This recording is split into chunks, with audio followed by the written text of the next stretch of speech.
এটা শোনা হলো আমার মেজো খালার কাছে আর কি। মেজো খালা, আমার এটা খুলনাতে হয়েছে। তো মেইনলি যেটা হয়েছে যে একজন লোক আর কি একটু নাস্তিক প্রকৃতির ছিলেন উনি।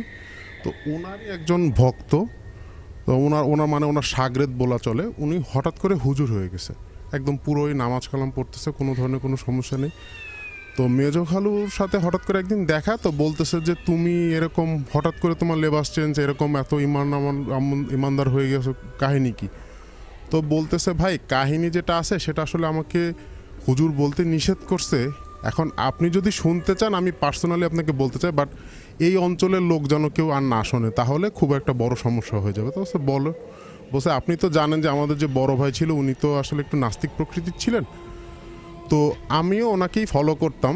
তো যেটা হয়েছে উনি মারা গেছে, তো মারা যাওয়ার পরে ওনাকে কবরে মানে লাস্টটাকে দাফন করা হয়েছে।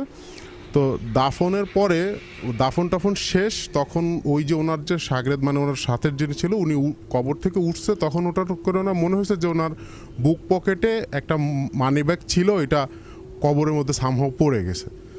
তো এখন উনি যেটা করছে, উনি আবার হুজুরের কাছে গেছে, যা বলছে হুজুর বেশিক্ষণ তো হয় না, মাত্র 5 মিনিট হয়েছে মাটি দিছি, তো আমার হয়তো আমার যেটা মনে হইতেছে আমার মানি ব্যাগটা কবরের মধ্যে পড়ে গেছে, এখন আমি এটা কী করতে পারি? এখন আমি কেন বলছে যে খুব বেশি প্রয়োজন না হলে কবরটা খোঁড়ার দরকার নেই। তো বলতেছে হুজুর খুব প্রয়োজন, কারণ আমার মানি ব্যাগে খুব মানে দরকারি কোনো কাগজ, অনেক কাগজপত্র ছিল, ব্যাংক ডকুমেন্টস আছে, সো আমার তো এটা মানি ব্যাগটা লাগবে, প্রয়োজন। তো বলছে আর তুমি কি শিওর যে কোথায় পড়ছে বা কোন পাশে পড়ছে? তো বলছে যে না আমি এতটা শিওর দিয়ে বলতে পারবো না। তো বলছে তাহলে একটা কাজ করো, পায়ের দিক থেকে একটু মাটি এক সাইড দিয়ে খুঁড়ে তুমি যেটা করো যে তোমার মোবাইলের লাইট দিয়ে হয়তো দেখার চেষ্টা করো যে কোথায় পড়ছে বা কি, যদি সেটা দেখতে পাও তাহলে তোলার চেষ্টা করো, যদি দেখতে না পাও তাহলে আর ওটা নিয়ে কোনো কিছু ইনভেস্টিগেশনের দরকার নেই। তো বলছে যে আচ্ছা ঠিক আছে। তো উনি যেটা করছে ও কবর এক সাইড দিয়ে খুঁড়ে উনি মোবাইলের টর্চ লাইটটা জেলে ভিতরে দেখে উনি মানে আবার ওটা লেগে মানে পুরোটা একদম কবরটা আবার ঠিকঠাক করে দিয়ে হুজুরে বসে হুজুর আমার মানিব্যাগের দরকার নেই। তো বলতেছে কেন?